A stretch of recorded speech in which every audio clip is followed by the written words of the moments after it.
कभी सोचा है हमारे आसपास ये जो किताबें बिखरी रहती हैं, कुछ शेल्फ पर, कुछ हमारे फोन या टैबलेट में, ये असल में है क्या? सिर्फ कागज और स्याही, या शायद कुछ और? मतलब ये खामोशी से हमारी जिंदगी का हिस्सा तो है, पर क्या हमने कभी इनकी गहराई पर गौर किया है? सही बात है। अक्सर हम इन्हें फॉर ग्रांटेड ले लेते हैं ना। बिल्कुल। तो आज हम इसी गुत्थी को थोड़ा सुलझाने की कोशिश कर रहे हैं।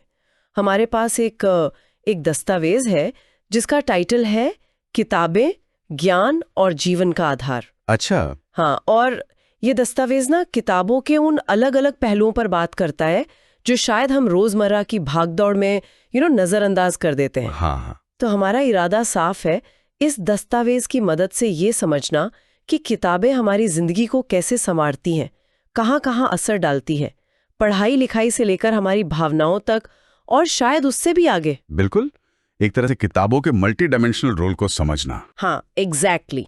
तो फिर देर किस बात की, आइए इस दस्तावेज के जरिए किताबों की दुनिया में उतरते हैं और देखते हैं कि ये हमारे लिए क्या मायने रखती हैं। चलिए शुरुआत करते हैं उस पहलू से जिसे हम शायद सबसे पहले किताबों से जोड़ते हैं, शिक्षा और ज्ञान।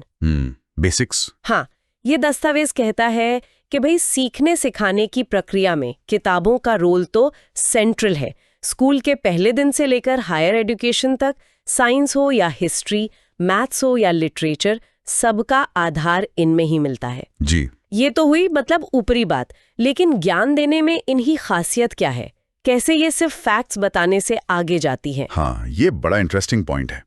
इस दस्तावेज के मुताबिक किताबों का काम सिर्फ जानकारी या फैक्ट्स हम तक पहुंचाना भर नहीं है। अच्छा। जी, वो उससे कहीं ज्यादा करती हैं। ये हमारी सोचने समझने की क्षमता, जिसे हम इंटेलेक्चुअल कैपेसिटी या बौद्धिक क्षमता कहते हैं, उसको तराशने का काम करती हैं। फर्ज कीजिए किसी विषय में गहराई तक जाना है, उसकी बारीकियों को समझना है, तो इस दस्तावेज की माने तो किताबों का कोई विकल्प नहीं। ये सिर्फ सूचना नहीं देती जी, बल्कि उस सूचना को समझने, उसको एनालाइज करने और उसे सही जगह पर इस्तेमाल करने की नींव डालती हैं। ये ज्ञान की ईंटें भी देती हैं और उन्हें जोड़कर मजबूत इमारत बनाने का हुनर भी सिखाती हैं। ऐसा समझ लीजिए। हाँ, ये बात तो है।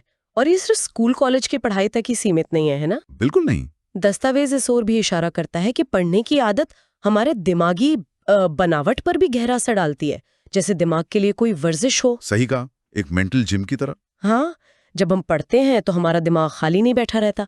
ये हमें सोचने पे मजबूर करती हैं, चीजों को अलग अलग नजरिए से देखने की सलाहियत देती हैं और मुश्किल हालात में रास्ता निकालने में भी मददगार साबित होती हैं।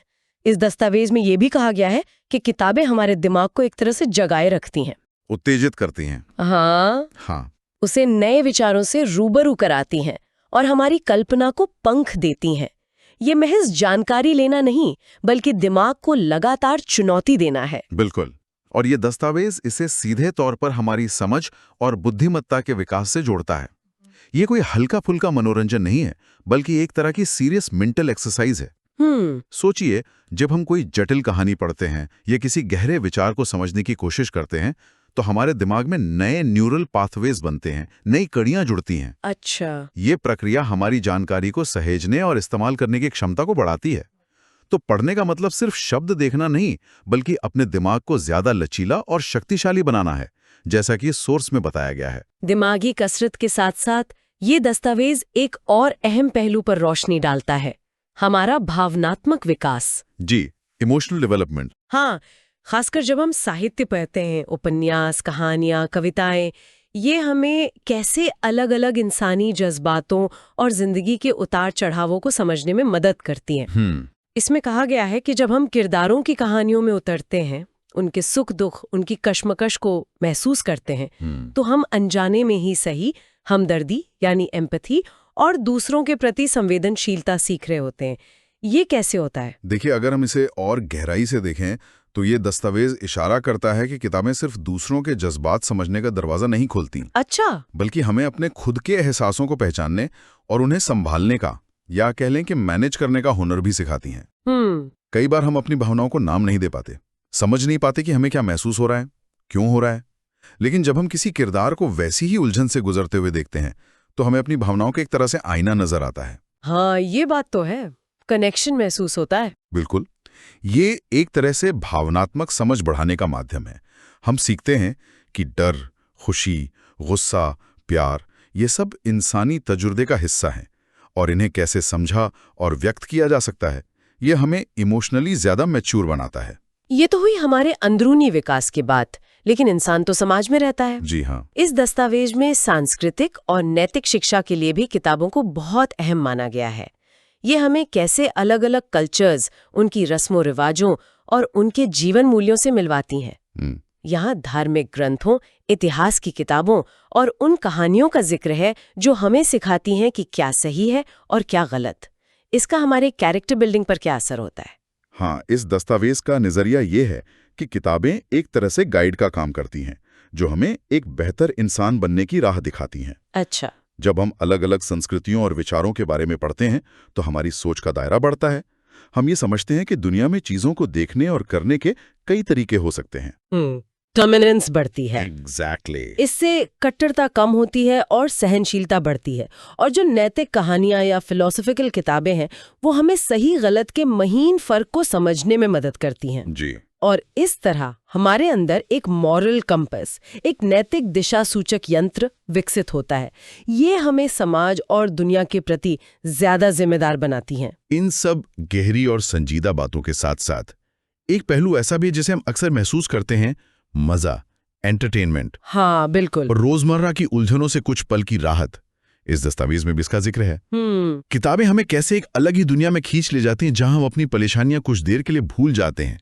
खासकर फिक्शन, फैंटेसी, थ्रिलर। जी, एस्केपिज्म जिसे कहते हैं। हाँ। क्या ये सिर्फ वक्त बिताने का जरिया है या इसका भी कोई गहरा मतलब है? दस्तावेज कहता है कि ये तनाव कम करने और दिमाग को सुकून पहुंचाने में भी मदद करती हैं। और दिलचस्प बात यह है कि इस दस्तावेज में जिसे पलायन या एस्केपिज्म कहा जा सकता है उसे नेगेटिव तौर पर नहीं देखा गया है। अच्छा। इसे एक तरह का मानसिक रिचार्ज माना गया है। अच्छा। सोचिए, हमारा दिमाग लगातार रोजमर्रा की समस्याओं, फिक्रों में उलझा रहता है। हाँ वो तो है। कुछ देर के लिए किसी कहानी में खो जाना, किसी और दुनिया की सैर कराना दिमाग को रोजमर्रा के बोझ से आजादी देता है। ये ताजगी लाता है। जब हम वापस अपनी असल दुनिया में लौटते हैं तो शायद हम अपनी चुनौतियों का सामना करने के लिए ज्यादा तैयार और तरोताजा महसूस करते हैं। तो ये सिर्फ मनोरंजन नहीं, दिमागी सेहत के लिए भी जरूरी हो सकता है। सही बात है। अच्छा, अगला पड़ाव आता है भाषा और बातचीत के हुनर का।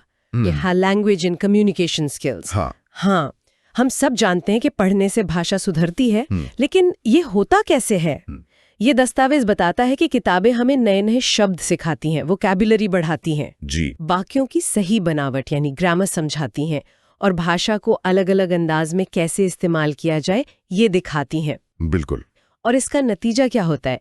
कहा गया कि लगातार पढ़ने से हमारी लिखने की और बोलने की यानी अपनी बात रखने की क्षमता बेहतर होती जाती है। और यहीं से एक अहम सवाल जुड़ता है आज की दुनिया में, जहां कम्युनिकेशन इतना जरूरी है। हाँ, अपनी बात को साफ और असरदार तरीके से कह पाना कितना जरूरी है। बहुत ज्यादा। इस दस्तावेज का निष्कर्ष यही लगता है कि पढ़ने से जो बेहतर भाषा क्षमता विकसित होती है वो हमें ठीक यही करने में मदद करती है। जब हमारे पास सही शब्द होते हैं, विचारों को तरतीब देने का हुनर होता है, तो हम अपनी बात ज्यादा वजनदार तरीके से रख पाते हैं। ये हुनर पढ़ाई में, नौकरी में और निजी रिश्तों में भी हर जगह काम आता है।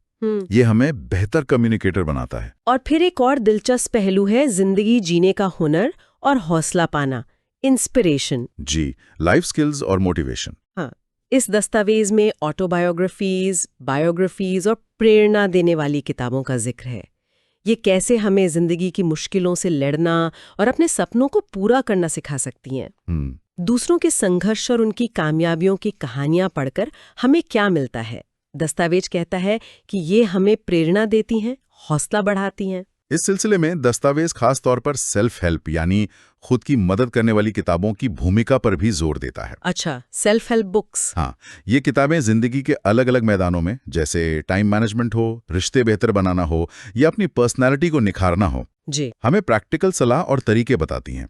ये सिर्फ हौसला नहीं देती बल्कि ठोस कदम उठाने के लिए गाइड भी करती हैं। दूसरों की जिंदगियों से हम सीखते हैं कि गिरकर कैसे उठना है, और सेल्फ हेल्प किताबें हमें उठने के लिए शायद कुछ टूल्स मुहैया करा सकती हैं। ये हमें जिंदगी की चुनौतियों का सामना करने के लिए तैयार करती हैं।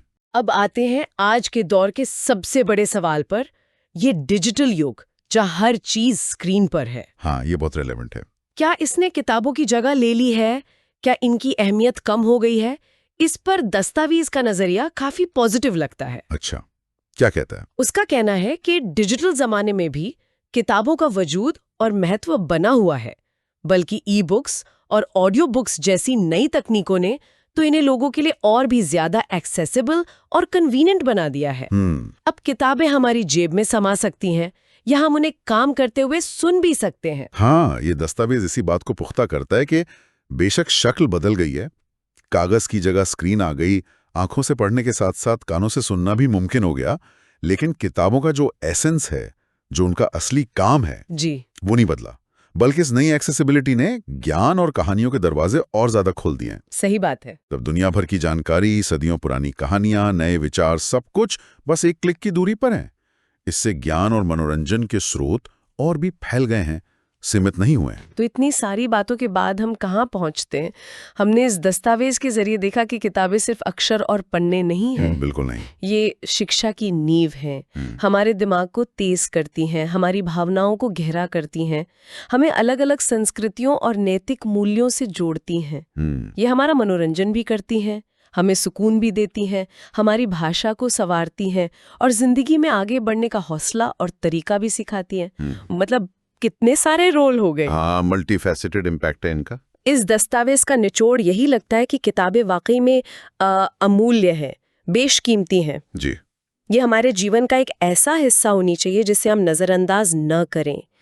पढ़ने की आदत डालना सिर्फ जानकारी बढ़ाना नहीं है, ये अपने आप में एक इन्वेस्टमेंट है। खुद में निवेश। हाँ, खुद को बेहतर बनाने का, अपनी जिंदगी को ज्यादा भरपूर और मीनिंगफुल बनाने का। दस्तावेज के मुताबिक ये हमें एक बेहतर इंसान बनने में मदद करती हैं। और यहीं पर हम एक सवाल छोड़ जाते हैं सोचने के लिए, जो इस दस्तावेज में डिजिटल एक्सेसिबिलिटी के जिक्र से ही निकलता है। जैसा कि हमने देखा, आज किताबों तक पहुंचना पहले से कहीं ज्यादा आसान हो गया है। ई बुक्स हैं, ऑडियो बुक्स हैं, सब कुछ फौरन मिल जाता है। जी हाँ, इंस्टेंट एक्सेस। तो सवाल ये उठता है कि क्या ज्ञान के साथ हमारे रिश्ते का तरीका बदल रहा है? क्या ये जो जानकारी हमें इतनी आसानी से तुरंत मिल जाती है, ये उस गहरी समझ, उस ठहर कर सोचने की प्रक्रिया को कहीं पीछे छोड़ रही है? मतलब वो डीप रीडिंग वाली बात। हाँ, वही जो शायद पहले पन्ने पलट पलट कर धीरे धीरे पढ़ने से विकसित होती थी। क्या ये इंस्टेंट एक्सेस उस डीप अंडरस्टैंडिंग को कम कर रहा है? इस पर सोचना वाकई दिलचस्प होगा।